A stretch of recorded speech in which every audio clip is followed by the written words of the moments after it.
So I wanted to do a quick show on this Josh Franco situation with Juan Francisco Estrada, and where we stand with all that. It's a kind of a tricky situation. I want to kind of break it down and give it it's not really a tricky situation. So here it is. But before we get into it, please like, share, and subscribe. Texas Boxing Scene. All proceeds from the channel go to autism research and recovery. Please like, share, and subscribe. Um,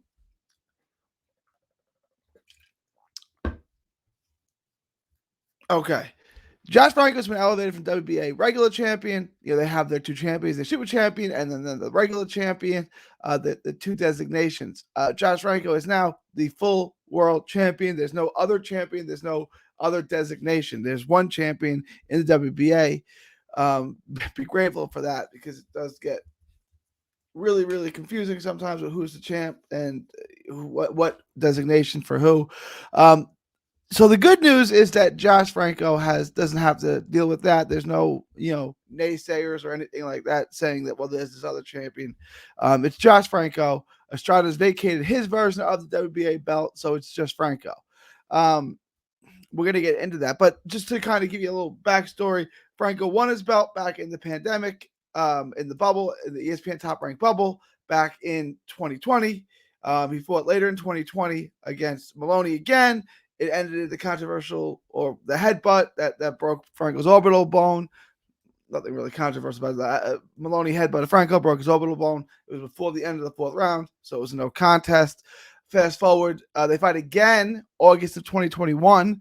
Franco dominates him. Best performance of his career, according to him and trainer Robert Garcia. Really, really good performance out in Tulsa, Oklahoma.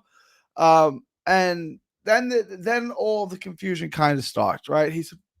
WBA wants to consolidate all their belts. So they're going to have Franco fight Chocolatito at that time. But Chocolatito's already scheduled to fight Estrada in October. Estrada wins. He gets Chocolatito's version of the WBA. So now you got the two. You got Estrada and Franco. The WBA mandates Estrada and Franco. But the Estrada victory over Chocolatito was so controversial.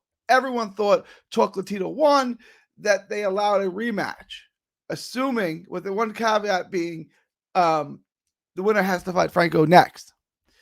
That was supposed to be in October of 2021. That falls apart. That fight, the first time, it falls apart. Chocolatito got COVID the first time. Then they rescheduled it for spring of 2022, and Estrada gets COVID. That's when Chocolatito fights Martinez instead, blows him out, and that fight is scratched. Estrada still has the WBA belt. Then the Estrada, he's mandated to fight Franco because Chocolatito went elsewhere and took the Martinez fight, so he's out of the picture now. Does that all that make sense? I don't want to because that because it's super confusing. At that point, Estrada, Franco goes to purse bids. Golden Boy wins it. The bid does come in a little lower than anticipated. And that kind of gave Estrada his out to not have to fight Franco, saying I can make more money elsewhere. And perhaps he can. It was rumored for a while that Estrada may take something else. Estrada may take something else. Ipso facto, here we are. It is confirmed. Estrada he's vacated the belt. He's not going to fight Franco. Franco is the WBA champion, the WBA World Champion. There's no ands, ifs, buts, or maybes. There's no debate. Josh Franco has that belt. And Estrada's vacated his, and he's going to fight Chocolatito now. Or they're back at the negotiating table to try to kind of rejuvenate that fight. The first fight was a great fight. Chocolatito won. Second fight was a great fight. Chocolatito won, but it went to Estrada, right? No one thought Estrada won that fight. He didn't win the fight. It was totally bogus decision. And it goes to Chocolatito. It goes to Estrada. And now they're kind of negotiating for a trilogy. Where does this leave Franco? Do we call that a duck? It's kind of a duck. It's a duck with a caveat. It's a duck because you knew you had to fight him. You agreed to fight him and then didn't fight him. And gave up your belt not to fight him. And I understand what Chocolatito is going to say. I mean, I understand what Estrada is going to say. Estrada is going to say the Chocolatito fight is bigger bucks. It's now a non-title fight. Yeah, there'll be no belt on the line when Estrada fights Chocolatito. None at all. And you've avoided Franco. To make the situation even more confusing is that Chocolatito is the #1 challenger for Josh Franco's belt now, right? So Franco's kind of in line to fight either one of these guys, and they're going to fight each other, and Josh is going to miss out on this legacy fight, at least for the time being, which is unfortunate. It looks like. If Estrada and Chocolatito fight each other, I don't know what that does to Chocolatito's ranking.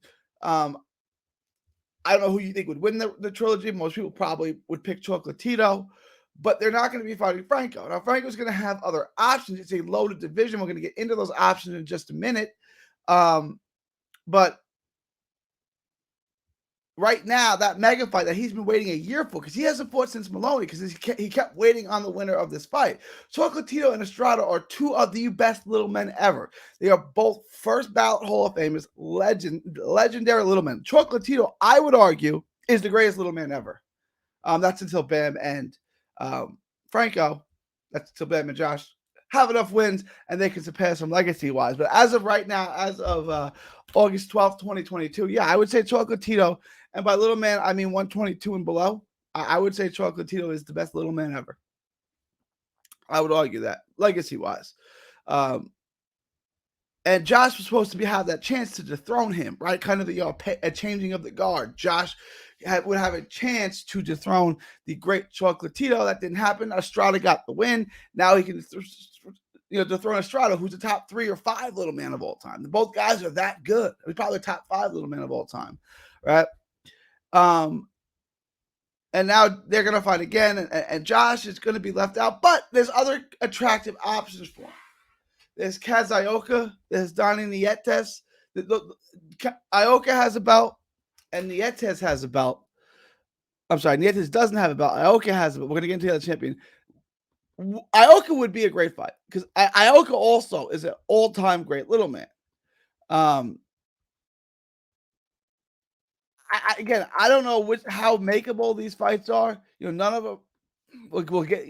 Right now, Josh's promotional situation is a little confusing. We're not going to get. That's a different episode. There's another story, another video about that on this channel that you can check out. But we're not going to get into that right now. Ioka would be a great fight. I don't know. Ioka usually fights New Year's Eve in Japan. I don't know if Franco would be interested in that fight, or if they could convince Ioka to come over. I don't know if Franco would be interested in going to Japan to fight Ioka in his backyard in a unification fight. Maybe he would. It would be a great fight if he did, and I would pick Franco to win. But I don't know if that's something he'd be interested in. I don't know if Ioka would be interested coming over here. The other champ, which would be the IBF champ, is an Argentinian fighter named Fernando Daniel Martinez. Really good fighter. Took the belt from Quejas, long-reigning champion. That would be the other fight. I don't know if that's makeable. And I don't know if that's makeable because Daniel Martinez is aligned with PBC. We know how difficult it is to get PBC fighters to fight non-PBC fighters. That would be a great fight. He's 31, but he's only got 14 fights. He really dominated on Quejas. I don't know if they're going to look to make that was back in February, I want to say. Really good fight. I don't know if they're going to want to redo that fight, and have a rematch, but that was a really good fight in which he really came out of nowhere to beat a long-reigning champion. So, I mean, the other option is, like I said, Chocolatito's ranked #1. He's probably not going to take a Franco fight. Right, #2, another American fighter, John Scrappy Ramirez. It's a Golden Boy fighter. I don't know if that's going to be confusing.